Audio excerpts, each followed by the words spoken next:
ఎంతో హుందాగా ఈ గౌరవ చట్టసభను నడుపుతున్న మీ విధి విధానాలకి, అలాగే చట్టసభలో సమయ పాలనను పాటిస్తూ సభ్యులందరూ ఎంతో హుందాగా, ఎంతో గౌరవప్రదంగా ప్రజా సమస్యల్ని వాటి పరిష్కార మార్గాలను వెతకాలని మా అందరికీ మీ అపారమైన అనుభవంతో దిశానిర్దేశకత్వం చేస్తున్న మీకు జనసేన పార్టీ తరపు నుంచి, మా ఎన్డీఏ కూటమి తరపు నుంచి నా హృదయపూర్వక నమస్కారం, కృతజ్ఞత. సాంకేతికంగా ఇది 3వ బడ్జెట్ సమావేశం అయినప్పటికీ పూర్తి స్థాయి బడ్జెట్ సమావేశంగా ఇది 2వది. 5 కోట్ల పైచిలుకు ప్రజలు ఆశల్ని, ఆకాంక్షల్ని ముందుకు తీసుకువెళ్తూ వారి కష్టాలకి, కన్నీళ్ళకి పరిష్కార మార్గాలను వెతకడానికి 164 మంది సభ్యులున్న ఈ ఎన్డీఏ కూటమిని తన అపారమైన 4 దశాబ్దాల రాజకీయ పాలనానుభవంతో రాష్ట్ర విభజన సమయం నుంచి గత ప్రభుత్వ అవినీతి, అరాచక పాలన వల్ల వచ్చిన వారసత్వ సమస్యలన్నింటినీ పరిష్కరిస్తూ సంక్షేమంతో పాటు ఆంధ్రప్రదేశ్ అభివృద్ధి పదం వైపు నడిపిస్తున్న గౌరవ ముఖ్యమంత్రి శ్రీ నారా చంద్రబాబు నాయుడు గారికి నా హృదయపూర్వక నమస్కారం. మంత్రివర్గ సహచరులకి, తోటి శాసనసభ్యులకి నమస్కరిస్తున్నాను. ఇంకో 3 నెలల్లో 2 సంవత్సరాల పాలనని పూర్తి చేసుకోబోతున్న ఎన్డీఏ ప్రభుత్వం చాలా కాల పరీక్షలను తట్టుకొని ఒక అరాచక పాలన ఎదుర్కొని ఎన్నికల సమరంలో విజేతగా నిలబడింది. మనల్ని గెలిపించి ఈ నేలకి సేవ చేసిన భాగ్యం కలిగించినందుకు 5 కోట్ల రాష్ట్ర ప్రజలకు కృతజ్ఞత చేతులెత్తి నమస్కరిస్తున్నాను. రాష్ట్ర ప్రజలకి అండగా నిలబడుతున్న టీడీపీ, బీజేపీ, జనసేన పార్టీల నాయకులకి, కార్యకర్తలకు కూడా నేను నమస్కరిస్తున్నాను. నీలో సాహసం ఉంటే దేశం అంధకారంలో ఉంటుందా అని కవి శేషేంద్ర గారు రాసిన వాక్యానికి నిలువెత్తు ప్రతిరూపం భారతదేశ గౌరవ ప్రధానమంత్రి శ్రీ నరేంద్ర మోదీ గారు. వారు అందిస్తున్న సహకారానికి ఎన్డీఏ కూటమి తరఫున, ఆంధ్రప్రదేశ్ రాష్ట్ర ప్రజల తరఫున నా హృదయపూర్వక ధన్యవాదాలు తెలియజేస్తున్నాను. ఆంధ్రప్రదేశ్ రాష్ట్ర ప్రథమ పౌరులు, రాజ్యాంగ సంరక్షకులు, రాజ్యాధినేత justice, former supreme court justice S Abdul Nazeer గారు చేసిన బడ్జెట్ ప్రసంగం చాలా ప్రేరణ ఇచ్చింది. ఆంధ్ర రాష్ట్ర భవిష్యత్తుకు బలమైన పునాదులు వేసింది. వికసిత్ భారత్లో భాగంగా వికసిత్ ఆంధ్రప్రదేశ్ లక్ష్యంగా సాగింది. రాజ్యపాలకులు, గౌరవ రాజ్యపాలకులు శ్రీ అబ్దుల్ నజీర్ గారు బడ్జెట్ ప్రసంగం వింటున్నంతసేపు ఆద్యంతం భారతరత్న శ్రీ అటల్ బిహారీ వాజ్పేయి గారు మాటలే నా మనసులో మెదిలినాయి. వారు అన్న మాటలు, Bharat needs a government that cares, Bharat needs a government that will reach out to the last person the last. ఆ స్ఫూర్తితోనే గౌరవ ముఖ్యమంత్రి శ్రీ నారా చంద్రబాబు నాయుడు గారి నేతృత్వంలో నడుస్తున్న ఎన్డీఏ కూటమి ప్రభుత్వం దివ్యాంగులకి ఇచ్చే పెన్షన్లు 3,000 నుంచి 6,000కి చేశారు. మంచం నుంచి లేవలేని దివ్యాంగులకి 6,000 నుంచి 15,000 అందిస్తున్నారు. సామాజిక పెన్షన్లు 3,000 నుంచి 4,000కి పెంచారు. రాష్ట్ర వ్యాప్తంగా 63.25 లక్షల మందికి ఈ పెన్షన్ల ద్వారా 2,738 కోట్ల రూపాయలు అందజేస్తున్నారు. ప్రతి విద్యార్థికి 15,000 రూపాయల చొప్పున 67 లక్షల విద్యార్థులకు సంబంధించి 42 లక్షల తల్లుల ఖాతాల్లోకి నేరుగా 10,000 కోట్లు జమ చేశారు. మెగా డిఎస్సి ద్వారా 16,000 ఉపాధ్యాయ పోస్టులు భర్తీ చేయటం, మెగా పేరెంట్స్ టీచర్స్ మీటింగ్స్ పెట్టడం, విద్యార్థుల మధ్యాహ్న భోజన పథకానికి అపరాన్నపూర్ణ మహాతల్లి డొక్కా సీతమ్మ గారి పేరు పెట్టేందుకు గౌరవ మంత్రివర్యులు శ్రీ నారా లోకేష్ గారికి నా అభినందనలు, ధన్యవాదాలు తెలియజేస్తాను. మనకి అన్నం పెట్టే రైతాంగం కష్టాలు, కౌలు రైతుల కన్నీటి కథలు, అప్పులు, మరణాలు విన్నప్పుడల్లా ఆధునిక మహాభారతంలోని పంక్తులు జ్ఞప్తికి వస్తాయి. పొలాల కోరిక ఏమిటి?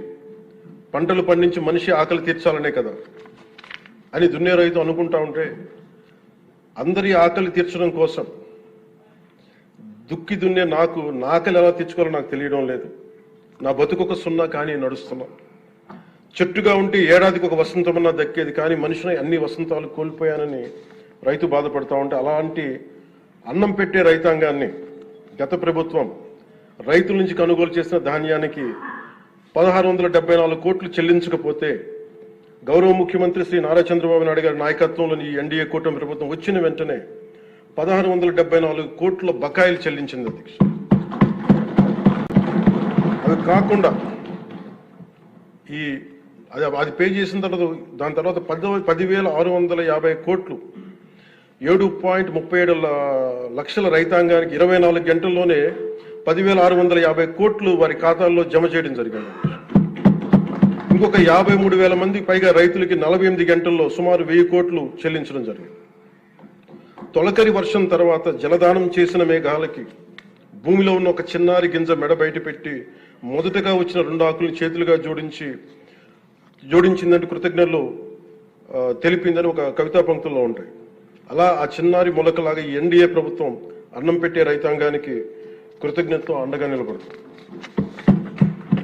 అలాగే గౌరవ సభ సాక్షిగా కౌలు రైతుల కష్టాలు కన్నీళ్లు తెలిసిన వాడిగా మీ వాడిగా చెప్తున్నాను. కౌలు రైతాంగానికి భూమిని ఫలాలుగా పంటలుగా మార్చే ప్రవీణత ఉన్నవాడు ధైర్యం కోల్పోనక్కర్లేదు.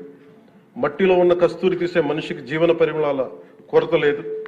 సోదరులైన కౌలు రైతులందరికీ మీరు ధైర్యంగా ఉండండి. మీరు నిండు నూరేళ్లు బతకాలి.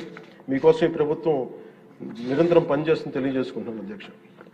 ఉమ్మడి ఆంధ్రప్రదేశ్ మాజీ ప్రభుత్వ ఉద్యోగి కొడుకుగా ప్రభుత్వ ఉద్యోగులు వారి నిరాశ నిస్పృహలు నేను అర్థం చేసుకోగలను. వారి ప్రతిభకి అనుభవానికి సమర్థతకి గుర్తింపు రానప్పుడు ఏమనుకుంటానని కవితా పంక్తులు తెలియజేస్తున్న అధ్యక్ష. ఈ దేశం నా ప్రతిభకు ఒక సమాధి, ఎంత దూరం నడిచినా ఎప్పుడు దూరం అంతే.